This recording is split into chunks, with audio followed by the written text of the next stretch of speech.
driver of not doing enough to help kids right after an accident. Some also say bad driving led up to the crash. K2's Bob High reports the company believes its driver did everything right, but that's not what the kids are saying. The skid marks made by the school bus are hard to see at first.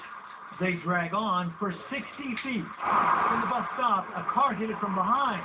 But kids on the bus say it was the sudden stop that really hurt.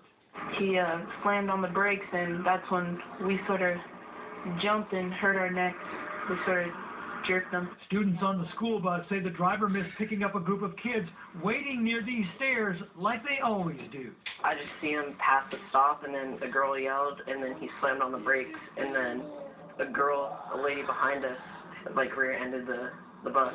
Then the bus driver didn't seem to believe any students were injured. And I told him, I was like, my neck hurts really bad, and he was just like, oh, you'll be fine. He just thought it was a joke, and he patted us on the back and said, well, toughen up, and he just made us go into the other bus.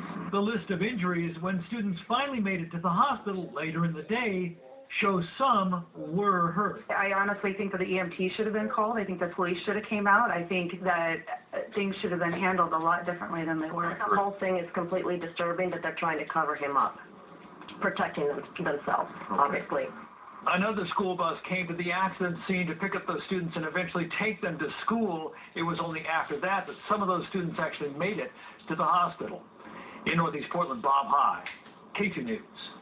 And we contacted the bus company for a student, and it says the bus driver did follow the proper procedures. A spokeswoman added a safety officer arrived on the scene as the release bus was arriving. She says that officer checked on each child and that no one reported any injuries. Well, police need